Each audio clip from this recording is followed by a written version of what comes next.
Welcome to Exit Frag. I'm Zeph. I'm joined by Esports Andy and JCon. Today we're going to be talking about Tejo and how he fits into the meta after his week 1 results.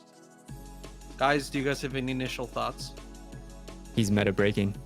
I think Tejo changes the game and how teams will approach, not only in compositions, but how they play early round and how they play post plans. I think he affects so many different aspects of the game that if you're not engaging with how to play him or how to integrate him into your team, I think you're missing out on a lot for this year.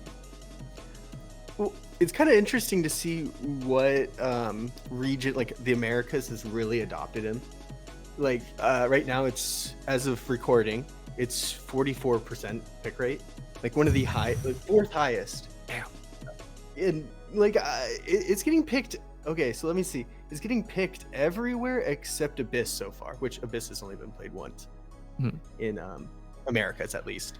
And it's just that there's a lot of really nice combos you can play with it. There's a lot of, especially like with the current map pool, it's really great for like, instead of using like a Brim Molly where you actually have to like line it up, you just click and then it just delays. And we've seen a couple of really good ones in Americas. We saw Trent kill it, and then we saw Kawensin kill it. Like, I think those are my two big takeaways of like, oh, they kind of really figured out the agent. They kind of figured out like, hey, we can play a little bit further off. It's just kind of like Tejo's like surprisingly good. I feel like a lot of people thought, hey, we're not going to see it for a little bit. It's going to trickle in. It came full force.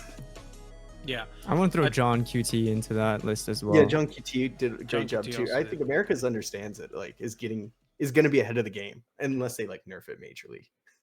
Yeah, I think right now the order is like Americas, EMEA, PAC. I haven't watched China, so I can't really talk.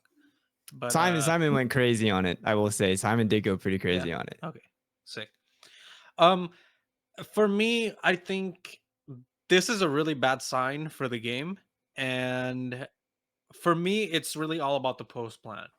If a team with Tejo manages to get the post plant down, we have just so much utility now that just stops you from being able to defuse. I can't count the number of rounds that I saw when C9 played NRG, where they basically C9 had the plant down, and then they would just walk off site, and then you had like an Astra, or you had a Tejo, or you had Breach, and they would just spam the hell out of you with utility. So even if there was like 2 or 3 players left, like being able to defuse was not even an option. I don't know if this was the C9 or the NRG match specifically, but there were so many instances where just teams are just walking away from a 3v2 or a 2v3 because they just don't want to deal with the utility. Okay, it's post planted, I'm walking away. And that to me makes this game like just so boring to watch. And I know it's exciting right now because everyone's thinking, "Oh, this is like the new agent. It's really cool to watch." But I'm telling you right now, if nothing changes in the next 6 months, you're going to start seeing people complaining about post plants being impossible. Every map is going to start being like a Sunset or a Pearl, where there's just one way to shoot and that's it. It kind of reminds me of the Astra Viper meta a little bit. And this is something that I've been like preaching to other people just in general of like, I don't get why it's not a Phantom meta right now. I don't understand why not every single pro is using the Phantom with how much chip damage, how much poke, how much like all of this is. It's like, why are you not just running a Phantom? And if you also are running Phantom, then that leads even more to like post plant spam. And that just gives me like Astra Viper vibes from back then. Yeah, I have to agree. I just can't understand like what they were thinking by releasing this agent, especially since they just gave Astra her 5th star back, and like there's other agents like Omen that have like global utility or like Molly lineups. Like it doesn't make sense to me. Another thing with like, because I think it's going to end up being like an insta lock on Lotus. because Yeah. especially like with how you can zip back into rubble or mound or whatever, and then just you don't have to actually be in any danger is just such a great like tool for anyone on defense. And like I totally get the I think especially with if they bring back sun because they're bringing back sunset. No. I can't I remember thought the it was a rotations. sent in ice Yeah, bar. if they brought back sunset, it's over. Like I would, because with how everything is going, with also like post plants already being so like throw everything at the like wait until the end of the round and throw everything there, then no one can like it's a checkmate. I do see that going worse and worse. That's why I think that they're gonna like nerf it. Like they're gonna. I don't know how they can nerf it though. Like what? I I guess think damage just reducing like the range the same way range. like brimstones Yeah. smokes are reduced, because my biggest gripe was like, dude, like Xeppaa is like on B site, like denying the diffuse on A or C site. Like what? Like that just does not seem fair at all. Yeah, they're So taking out Abyss and Bind and bringing back Icebox and Ascent. I feel like Tejo probably would not be played on Icebox. No, no, I don't Um, think so. Ascent, And I it's find it hard for him to be slotted into Ascent unless people run him with a Sova. But yeah, because you still but we also have seen a lot of changes in Ascent's meta. I think last year bringing in Cypher Deadlock was like a kind of a big thing, right? But none of the tier 1 teams really played it well. I don't know why they just didn't watch tier 2. Like tier 2 were so good at it. no, and this was my main thing when I saw the G2 match is, again, you know, Tejo not getting nerfed.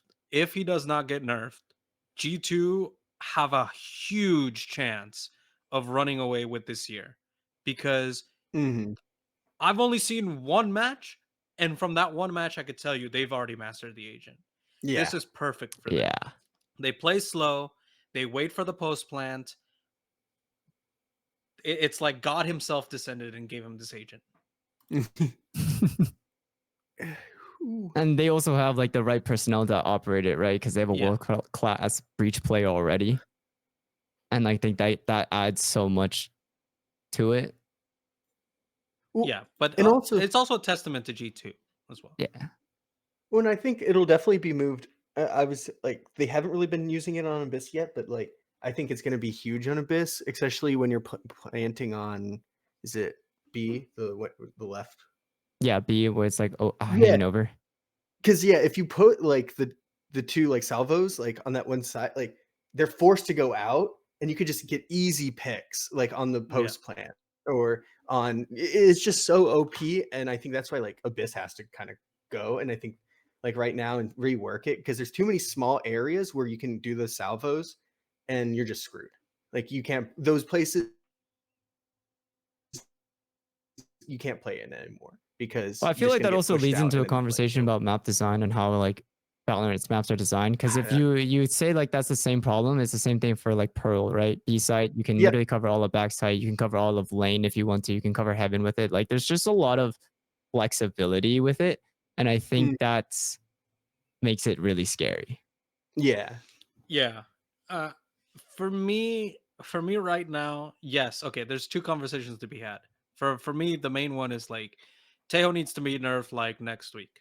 The utility having that much range is absolutely ridiculous. Now, the conversation about map design has been a conversation that the more important people have already had with Riot, and they seem to not particularly care that much about it. I know, like FNS, like I was listening I was doing research on him for a video, and I remember like a year ago, FNS was talking about like that the map design needed to change, and that Riot has constant conversations with pros about their thoughts on map design, and despite all that, they haven't changed anything. We keep getting the same like tunnel, like throw a smoke, spam the smoke, and that's it. Yeah, I think it's like less of an issue with Tejo and more of like just all the maps are very narrow. And I think one of the big things that we also see is that they're also very linear in terms of lanes. So that's why I think the breach done with the Tejo gets so much value. It's just like a straight lane. If you've noticed, like the best maps in Valorant are actually the 3-site maps, because there's just more diversity in like how you play. Like no one's has a problem with like Lotus aside from like, is it C site? Yeah, C site, where like you plant the bomb and then you have and you can spam it from the mound. But other than that, like that map is designed pretty well. Like there's a lot of options for like attackers and defenders to like react. Same with Haven. Like I've never heard anyone complain about Haven. But now that like we have like a lot of like the 2-site maps, like as soon as Icebox came back, dude, I'd never seen people complain so much. Yeah, A site hit simulator. I love watching people hit A site for 30 rounds in a row. It's crazy. You have a gun, you go A. You don't have a gun, you go B. All right, so that was our conversation about the state of the game and specifically Tejo. Join us next week when we cover Americas, Pacific, and EMEA. For JCon and Esports Andy, I've been Zeph. We'll see you next week.